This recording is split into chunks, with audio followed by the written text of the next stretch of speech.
வயலோ வயலோ வயலோ செழிக்க வாழ்வு தந்தானே, வயலோ வாழ்வு தந்தானே. அட பொன்னா விளையோ பூமிக்கு நல்ல விவரம் தந்தானே, உழவனின் உறவா வந்தானே.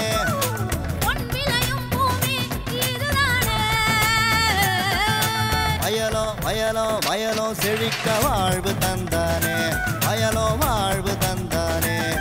அட பொன்னா விளையோ பூமிக்கு நல்ல விவரம் தந்தானே, உழவனின் உறவா வந்தானே. தந்தன தந்தன தன தந்தானே, மண்வள பொங்கிட துணை வந்தானே. தந்தன தந்தன தன தந்தானே, மண்வள பொங்கிட துணை வந்தானே.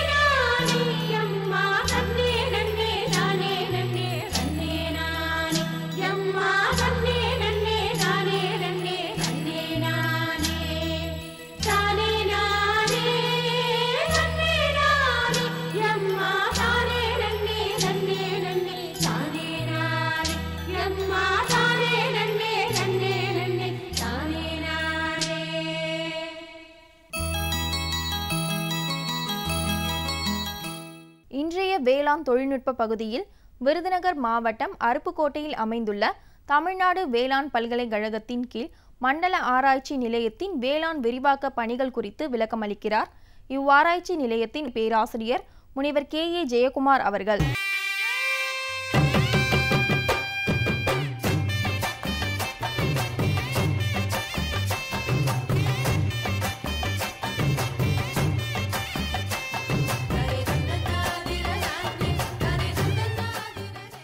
விருதுநகர் மாவட்ட விவசாயிகளிடையே இந்த அருப்புக்கோட்டை மண்டல ஆராய்ச்சி நிலையத்தினுடைய தாக்கம் எந்த அளவில் இருக்குது, இந்த மண்டல ஆராய்ச்சி நிலையத்தால் நம்ம விருதுநகர் மாவட்ட விவசாயிகளுக்கு எந்த அளவுக்கு பயனுள்ளதாக இருக்குது அப்படிங்கிற குறித்து ஒரு ஆராய்ச்சி நடைபெற்றது கடந்த 4 ஆண்டுகளாக. அப்படி ஆராய்ச்சி பண்ணி பார்த்ததில் என்ன தெரிஞ்சுக்கிட்டோம் அப்படின்னா முதல்ல இந்த வேளாண்மை ஆராய்ச்சி நிலையம் அவங்களுக்கு கிட்டத்தட்ட இங்கேருந்து சொல்லக்கூடிய தொழில்நுட்பங்களை 67% வேளாண் பெருமக்கள் கடைப்பிடித்து பலனடைஞ்சிருக்காங்க அப்படின்னு தெரிய வந்தது. அதுலேயும் குறிப்பாக இங்கேருந்து பலவிதமான ரகங்கள் வெளியிடப்பட்டு கடந்த 10 ஆண்டுகளில் ஒரு 6-7 ரகங்கள் வெளியிடப்பட்டிருக்கோம். அருப்புக்கோட்டை 1 உளுந்து, அருப்புக்கோட்டை 1 துவரையில் ஒரு ரகம் வெளியிட்டிருக்கோம், காளானில் ஒரு ரகம், அதாவது சிப்பி காளான் ரகம் 1ன்னு வெளியிட்டிருக்கோம், பால் காளானில் 2ன்னு ஒரு ரகம் வெளியிட்டிருக்கோம். இந்த ரகங்கள்லாம் எந்த அளவில் நம்ம சொன்ன ரகங்கள் என்ன, அதை நம்ம என்னென்ன ரகங்களை எப்படி தொழில்நுட்பங்களை கடைப்பிடிக்கணும் அப்படின்னு சொல்லி நம்ம சிபாரிசு பண்ணதெல்லாம் எந்த அளவுக்கு கடைப்பிடிச்சிருக்காங்கன்னு பார்க்கும்போது கிட்டத்தட்ட 67% விவசாயிகள் இதை கடைப்பிடித்து பலனடைஞ்சிருக்காங்க. ஆனால் இந்த ரகங்கள் கண்டுபிடிச்ச உடனே போய் விவசாயிகளுக்கு போய் சேர்ந்திருக்கா அப்படின்னு பார்க்கும்போது கிட்டத்தட்ட 3 ஆண்டுகளாக இருக்குது. 3 ஆண்டுகளுக்கு அப்புறம் தான் இங்கே கண்டுபிடிக்கப்பட்ட ரகங்களோ தொழில்நுட்பங்களோ விவசாயிகளை சென்றடைஞ்சிருக்கு அப்படின்னு சொல்லி ஒரு கண்டுபிடிப்பு இருக்குது. அதாவது விவசாயிகள் என்ன நினைக்கிறாங்கன்னா, தாங்கள் விளைபொருளுக்கு நல்ல விலை கிடைக்கலன்னு நினைக்கிறாங்க. அந்த விலையை நல்ல விலையை அரசாங்கம் வழிவகை செஞ்சு நல்ல விலையை ஏற்படுத்தி கொடுக்கணும் அப்படின்னு சொல்லி விவசாயிகள் நினைக்கிறாங்க. அப்புறம் தொழில்நுட்பங்களை பயிற்சி வழியாக செயல் வழி மூலமாக அந்த தொழில்நுட்பங்களை எடுத்து சொல்லணும் அப்படிங்கிற ஒரு கருத்து இருக்குது. அப்புறம் நாங்கள் வேளாண்மை பல்கலைக்கழகத்தில் அந்த ஆராய்ச்சி முடிவுகள் நாங்கள் என்ன சொல்கிறோம் அப்படின்னா கமாடிட்டி பேஸ்டு குரூப், விளைபொருள் அடிப்படையிலான குழுக்களை வேளாண் பெருமக்கள் அமைச்சு அதன் மூலமாக பலன் பெறலாம் அப்படின்னு சொல்கிறோம். இந்த விளைபொருள் அடிப்படையான குழுக்கள் அப்படின்னு பார்த்திங்கன்னா, மக்காச்சோளம் செய்கிற விவசாயி அப்படின்னா 20 விவசாயி ஒன்று சேர்ந்து ஒரு இடத்துல ஒரு குழு மாதிரி அமைச்சுக்கிட்டாங்கன்னா பல்வேறு பிரச்சனைகளை அவங்க எளிதாக தீர்க்கலாம். என்ன பிரச்சனைகள் அப்படின்னு பார்த்திங்கன்னா இப்போ பார்த்திங்கன்னா ஒரு குறிப்பிட்ட காலத்தில், அதாவது பீக் சீசன் சொல்லக்கூடிய இடங்களில் அறுவடை காலத்துலேயோ அல்லது களை எடுக்கிற காலத்துலேயோ நம்ம தொழிலாளர் பற்றாக்குறை இருக்குது, கூலி தொழிலாளி கிடைக்கிறதில்ல. இந்த கூலி தொழிலாளி இந்த பிரச்சனையும் சரி, அப்புறம் இந்த விளைபொருளுக்கு விலை கிடைக்கலன்னு சொல்கிறாங்களே, இந்த 2 பிரச்சனையுமே இந்த கமாடிட்டி பேஸ்டு குரூப்ஸ் அப்படின்னு சொல்லக்கூடிய விளைபொருள் அடிப்படையிலான குழுக்கள் அமைப்பதன் மூலமாக தீர்க்கலாம். எப்படி தீர்க்கலாம் அப்படின்னா இந்த 20 பேர் சேர்ந்துக்கிட்டாங்க அப்படின்னா இவங்க வாடகைக்கு இயந்திரங்களை எடுக்கலாம், எளிதாக எடுக்கலாம். ஏன்னா இயந்திரங்கள்லாம் இன்றைக்கி லட்சக்கணக்கான ரூபாயில் இருக்குது அப்படின்னா தனிப்பட்ட ஒரு விவசாயி அந்த இயந்திரத்தை வாங்கி பயன்படுத்த முடியாது. ஆனால் 20 பேர் சேர்ந்துக்கிட்டாங்கன்னா அவங்க ஒரு இயந்திரத்தை அந்த மாவட்ட இணை வேளாண்மை இயக்குனர் அலுவலகத்திலேருந்தோ அல்லது பொறியியல் துறையிலிருந்தோ வாடகைக்கு எடுத்துகிட்டு அந்த 20 பேருமே பயனடையலாம். அப்போ அதே மாதிரி வந்து இவங்க என்னென்னா ஒரு தனிப்பட்ட விவசாயி வந்து தன்னுடைய விளைபொருளை உதாரணமாக மக்காச்சோள விவசாயி பண்ணுறாங்க, விருதுநகரில் பண்ணுறாங்கன்னா வந்து இப்போ மக்காச்சோளம் வந்து நம்ம சென்னையில் உள்ள கோயம்பேடு மார்க்கெட்லேயோ அல்லது உடுமலைப்பேட்டையில் உள்ள மார்க்கெட்லேயோ நல்ல விலைக்கு போயிட்டுருக்கு அப்படிங்கிற தகவல் வந்து குறுந்தகவலாக எஸ்எம்எஸ் மூலமாக விவசாயிகளுக்கு அவங்களுடைய செல்ஃபோனுக்கே அனுப்பி வைக்கிறாங்க நம்ம வேளாண்மை பல்கலைக்கழகத்திலேருந்து. அந்த தகவலை தெரிஞ்சுக்கிட்டு இந்த 20 விவசாயிகள் விளைபொருள் அடிப்படையிலான குழுக்கள் அமைத்து செயல்படக்கூடிய விவசாயிகள் வந்து உடுமலைப்பேட்டையில் இன்றைக்கி நல்ல விலை விற்கிது அப்படின்னா வந்து ஒரு மினி லாரியோ ஒரு சின்ன ட்ரக்கோ பிடிச்சி அந்த உடுமலைப்பேட்டை மார்க்கெட்டுக்கு எடுத்துகிட்டு போய் விற்று அதிக லாபம் பெறலாம் அப்படிங்கிற கருத்தையும் நாங்கள் இந்த ஆராய்ச்சியின் மூலமாக தெரிஞ்சுக்கிட்டோம். அப்புறம் விவசாயிகள் இன்னொன்று என்ன சொல்கிறாங்க அப்படின்னா வந்து இந்த பயிர் காப்பீட்டு திட்டம் வந்து இன்றைக்கி யூசர் ஃபார்மர் ஃப்ரெண்ட்லியாக இல்லை.